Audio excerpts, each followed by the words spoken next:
இன்றைக்கி இந்த விலாகில் நம்ம என்ன பார்க்க போகிறோம்னாங்க, எனக்கு பிடிச்ச ஒரு நிகழ்ச்சியை பற்றி தான் சொல்ல போகிறேங்க. பிரபலமான ஒரு தொலைக்காட்சியில் நேற்றுக்கு சரிகமபா சீனியர் சீசன் 5ங்கிற ஒரு இசை நிகழ்ச்சி தான் ஆரம்பிச்சிருக்கிறாங்க. வழக்கமாக அதுக்கு 4 பேர் ஜட்ஜாக வருவாங்க. இந்த சீசனுக்கு 3 பேரும் பழைய ஆளுங்க தான் வந்திருக்காங்க. ஒருத்தர் மட்டும் வித்தியாசமானவராக வந்திருக்காங்க. அவர் யாருன்னு சொல்லிட்டு இன்றைக்கி இந்த வீடியோவில் பார்க்கலாம். இந்த சீசன் 5 தொகுப்பாளினியாக அர்ச்சனா தான் வந்திருந்தாங்க. எவர் மார்கண்டேயன் சீனி சார் முதல் ஜட்ஜாக வந்திருந்தார். அடுத்தது ஸ்வேதா மோகன் அவங்க ஒரு பாட்டு பாடிட்டே உள்ளே நுழைஞ்சாங்க. அதே பேனல் ஆஃப் ஜூரிஸ் இருந்தாங்க. ஸ்வேதா மோகன் சாரியில் நல்ல குடும்பப்பாங்க வந்திருந்தாங்க.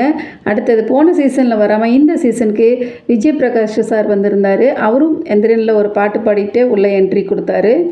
கடைசி ஜட்ஜு உள்ளே வர அரங்கமே அதிர்ந்ததுங்க. அவரு தாங்க நம்ம டி ராஜேந்தர் சார். ஒரு பஞ்ச் டைலாகோடு உள்ளே நுழைஞ்சாருங்க.